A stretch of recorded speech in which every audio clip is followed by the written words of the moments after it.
Olá, meus amores, tudo bem com vocês? Espero que vocês estejam bem. Bom, esse vídeo não é um vídeo muito fácil de gravar e eu não tinha planejado gravar, principalmente porque já faz um tempo que eu não gravo vídeo aqui para o canal do YouTube, então esse é um vídeo que eu não gostaria de gravar. Como eu estou passando por isso, eu busquei vários vídeos aqui no canal que me ajudaram muito, então eu quero contar um pouquinho da minha história, quem sabe eu também possa te ajudar de alguma forma. Então, como vocês estão vendo aqui pelo título, eu sofri um aborto retido. E esse é o motivo do meu sumiço nas redes sociais, principalmente no Instagram. Então, eu recebi muitas mensagens de carinho de vocês, tanto no direct quanto no feed. E eu precisava de um tempo, precisava desse tempo. Estou nessa fase de luto, mas agora eu estou bem melhor, graças a Deus. Então eu quero agradecer vocês que me mandaram mensagens. Esse vídeo é uma resposta para as dúvidas de vocês. Tudo começou no finalzinho de julho, quando a minha menstruação atrasou. Ela nunca atrasou mais de 2 dias, só que dessa vez foi diferente. Passaram-se 3 dias, ainda não tinham vindo, 4, 5, no 5º dia eu já estava muito preocupada. Eu lembro que eu fui tomar banho e aí me deu um estalo assim, porque eu comecei a chorar. Não me passava pela cabeça que eu estivesse grávida, muito pelo contrário. Já compartilhei com vocês lá nos meus stories sobre a adenomiose. Em maio eu descobri a adenomiose, que é uma doença inflamatória no útero. Muito preocupada porque além das dores, do desconforto, essa doença ela impossibilita, na verdade ela dificulta de engravidar. Então eu fiquei muito preocupada porque em relação à adenomiose e também à minha idade, pois eu estou chegando próximo aos 40 anos. Então nesse dia, quando 5 dias de atraso, eu fui tomar banho e me deu um estalo assim, pensando, meu Deus do céu, será que eu tô com a menopausa, no caso, a menopausa precoce? Comecei a chorar, muito preocupada, e não passava pela minha cabeça que eu estivesse grávida. E aí passaram mais 2 dias conversando com meu marido, falei pra ele que estava muito atrasado. Então, a gente decidiu, vamos esperar 10 dias. Quando fizer 10 dias, eu faço o teste de gravidez. O que eu não posso esquecer de falar pra vocês é que quando eu descobri a adenomiose, eu comecei a me preocupar mais com a minha alimentação. Então eu comecei a tirar o açúcar, fritura, leite, farinha, para começar a fazer uma desparasitação, que é fazer aquela limpeza natural no meu corpo. Então eu descobri a adenomiose em maio, e eu comecei a fazer a desparasitação em junho e julho. Fiz um mês seguido do outro. Então, depois de 10 dias, eu resolvi fazer o teste de gravidez. Meu marido comprou o teste na farmácia na sexta-feira à noite e quando foi no sábado de manhã, no dia 27 de julho, eu resolvi fazer o teste de gravidez. Eu nem falei nada para ele. De manhã, né? Peguei o teste, fui pro banheiro. A primeira coisa que eu fiz foi fazer esse teste. Uma coisa que eu queria falar para vocês é que eu já tenho 38 anos e nós estamos juntos há 10 anos. Eu parei de tomar anticoncepcional tem 4 anos e nunca aconteceu de ter uma suspeita de gravidez. Então eu não sabia como era. Eu fiz o teste de gravidez, mas assim, o meu maior medo era de estar na menopausa. Eu não imaginava que realmente eu estivesse grávida, porque eu não sentia enjoo, eu não sentia nada. Então eu fiz o teste e deu positivo. Eu tremia, gente, foi a maior sensação, assim, foi maravilhoso. Foi preocupante também. Eu lembro que eu olhava o teste várias vezes, comparava com a explicação do papel e eu comparava. E eu fiquei ali uns 5 minutos assim, pensando, meu Deus, será que tá certo? Será que tô grávida? E aí eu saí do banheiro, chamei meu marido e mostrei pra ele. Foi assim a maior alegria, maior choradeira. Não sei explicar pra vocês a sensação maravilhosa que a gente sente. Junto com essa sensação maravilhosa também vem as preocupações, porque é tudo novo, a gente não sabe o que vai acontecer. E aí depois do positivo a gente começa a sonhar, começa a planejar como que vai ser o quarto, qual vai ser o berço, qual vai ser o nome. Lembro que eu ficava horas e horas procurando nome feminino, nome masculino. Realmente eu mergulhei nesse mundo, não só eu, meu marido também. Nossa vontade, depois que a gente descobriu a gravidez, era de sair contando para todo mundo e falar aqui para vocês, contar nas redes sociais, mas a gente conversou, não, vamos esperar um pouquinho, vamos esperar os 3 meses para contar para todo mundo. Então a ideia era esperar o meu aniversário, que era em setembro, e contar nesse mês de setembro. No caso, no final. 3 dias após a descoberta, eu passei com a obstetra, foi a minha primeira consulta com a obstetra. Ela pediu para eu marcar um ultrassom na próxima semana.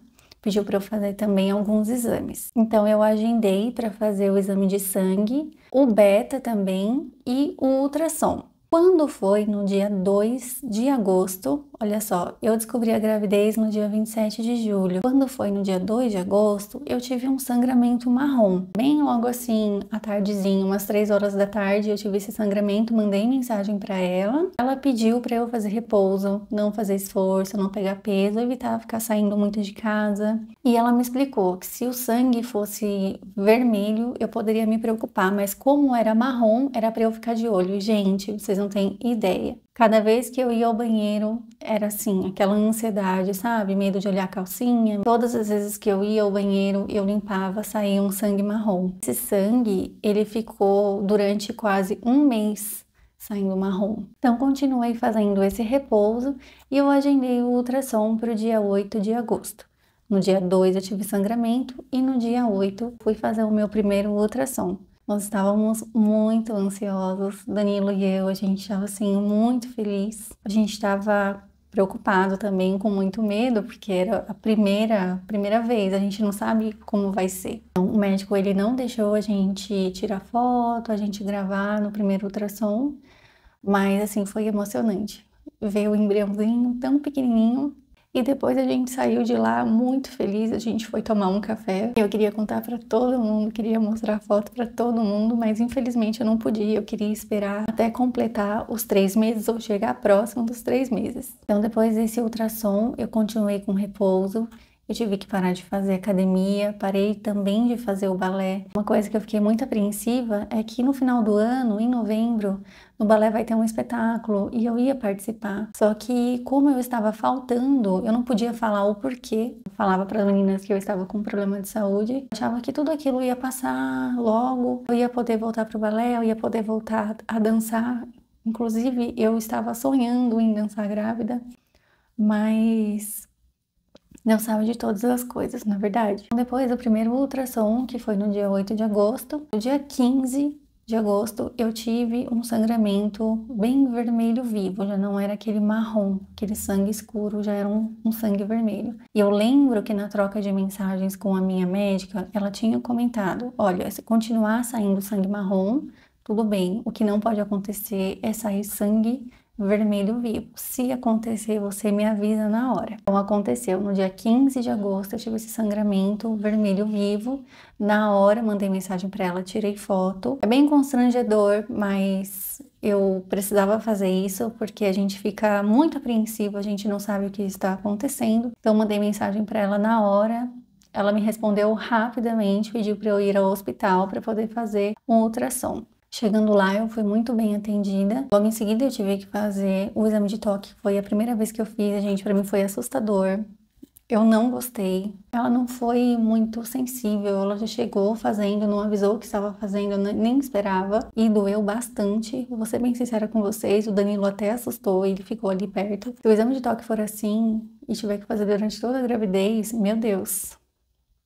Primeira experiência foi horrível. Depois do exame de toque, nós fomos fazer a ultrassom, estava tudo bem, nós conseguimos ver os batimentos do nosso embrião, a gente não conseguiu ouvir, mas a gente conseguiu ver aqueles tracinhos. Então eu enviei o laudo para minha médica e no laudo constava que o nosso embriãozinho estava com 5 semanas e 6 dias e havia sinais de batimento cardíaco. Eu mandei para ela e ela pediu para eu duplicar o remédio, o Ultragestan. Acabei esquecendo de comentar aqui com vocês, mas quando eu tive o primeiro sangramento, ela pediu para eu aplicar esse remédio, que ele é por baixo. Tem essas duas opções, você pode tomar ou você pode aplicar. Então, depois do sangramento vermelho, eu comecei a aplicar um de manhã e um à noite. E tomando todos os cuidados necessários, sem fazer esforço, fazendo o repouso absoluto. Gente, Danilo fazia tanta coisa. Ele fazia as coisas em casa, fazia o jantar, fazia o café da manhã, trazia tudo pra mim, eu não levantava pra fazer nada. Eu me sentia muito mal, porque vocês sabem, né? Mulher não aguenta. Mas pelo nosso bebezinho, a gente fazia de tudo. Eu ficava praticamente 24 horas deitada, de manhã eu descia, ficava lá embaixo, ficava na sala, porque como aqui em casa tem escada, eu não ficava subindo e descendo a escada. Descia de manhã e só subia à noite para tomar banho e dormir. Então eu praticamente ficava deitada o dia inteiro. Então os dias foram se passando e quando foi no dia 20 de agosto, eu tive outro ultrassom que a minha médica pediu para agendar na semana seguinte. Acho que esse dia foi um dia, sabe, um dia mais difícil, assim, porque não sabia direito o que estava acontecendo. Nós estávamos felizes, mas ao mesmo tempo apreensivos por conta desses sangramentos. E aí eu fui super empolgada, querendo ver o embriãozinho, o batimento, porque eu estava crente que eu ia ouvir o batimento, porque na semana anterior eu vi. Então eu já estava achando que eu ia ouvir. Então eu deitei, o médico começou a fazer todo o processo e aí apareceu na tela, apareceu o embriãozinho, eu fiquei tão feliz. A gente não entende muita coisa, né? Quando apareceu o batimento, eu ainda falei pro meu marido, falei, olha o batimento. Só que como eu nunca ouvi, eu não sabia como era. E aí o médico ficou em silêncio. O médico, a assistente dele, e é muito difícil. Ele não falou nada, ele ficou em silêncio. Ele falou, olha, a sua gestação ela não está evoluindo, então eu indico você conversar com a sua médica. Na hora, gente, eu não conseguia ouvir nada, não conseguia ouvir nada, eu só chorava. Eu, assim, ele falava e eu não conseguia entender direito o que ele estava falando. A gente saiu de lá correndo, sabe? Chorando, dentro eu, assim, muito tristes. A gente não sabia o que estava acontecendo, não tinha sido. Ele não tinha falado abertamente, claramente, o que tinha acontecido, ou eu não tinha entendido direito. Eu sei que eu não estava bem. Eu saí de lá e aí eu mandei mensagem para minha médica na hora. Eu expliquei para ela e ela falou para mim que era para eu esperar. A gente ia fazer um outro ultrassom, a gente ia esperar mais uma semana para a gente ter certeza e nós íamos mudar o local do ultrassom. E aí, gente, essa semana foi a semana mais difícil, porque você fica num limbo, você não sabe o que está acontecendo, se você realmente perdeu, se não perdeu, porque o embriãozinho tá dentro de você, você não sente nada de diferente. Eu não tive dores, eu não tive aquelas cólicas fortes, então no meu corpo aparentemente estava tudo certo. Mas tem uma coisa que até comentei com o Danilo, falei pra ele, nossa, eu não tô sentindo mais as dores nos seios, né? Porque bem no início eu sentia as dores nos seios, como se eu fosse ficar menstruada. Eu não sentia enjoo, mas eu tinha muita vontade de comer é, o box do China Box. Teve uma semana que eu comi, eu acho que umas 3 vezes na semana, que é o arroz, aquele arroz yakimeshi, junto com o frango agridoce. Eu lembro que eu ficava com água na boca só de pensar naquela comida. E aí, depois desse ultrassom, eu parei, eu comecei a me observar, eu percebi que eu não estava mais sentindo aquela dor no meu peito. É a semana mais difícil porque você fica muito perdida, você não sabe o que está acontecendo, você não quer aceitar. Eu achava que era problema na máquina do médico, que ele não estava bem no dia, ele não conseguia ouvir direito. Você começa a pensar muita coisa, sabe? Você fica realmente muito perdido. 6 dias depois desse ultrassom, eu fui fazer o terceiro ultrassom em outro lugar, com esperança, mas com muito medo também. Eu lembro que eu tava muito ansiosa. Eu marquei para o primeiro horário, mas assim, gente, a boca seca, aquela ansiedade, sabe? E aí eu fui fazer esse terceiro ultrassom nesse outro lugar. Cada lugar é uma experiência, né? E eu lembro que a médica, quando ela introduziu o ultrassom, eu senti dor. Não foi confortável. E eu falava pra ela, nossa, tá doendo. E ela ia muito pra esquerda, pra direita. Ah, eu preciso ver o lado direito, o lado esquerdo. E não falava nada. Bem incômodo mesmo, eu não gostei. E aí, quando ela finalizou, fica um silêncio, gente. Fica um silêncio na sala. Você fica aquela tensão, sabe? 1 minuto parece que dura 1 hora. E aí ela finalizou falando que o embriãozinho realmente não tinha evoluído e que provavelmente tinha sofrido o aborto retido. Nesse dia a gente teve a certeza de que o embriãozinho não tinha evoluído. Quando eu voltei para casa, eu mandei mensagem para minha médica. Ela pediu para eu fazer mais alguns exames. O meu sangue, ele é A negativo e o do meu marido é O positivo. Então ela pediu para eu fazer alguns exames antes de darmos os próximos passos. Então eu poderia esperar o embriãozinho sair naturalmente, expelir, mas também eu tinha a opção de fazer a curetagem. Então vem mais um passo muito difícil, porque tudo pra gente é tudo novidade, a gente já estava sofrendo com tudo isso e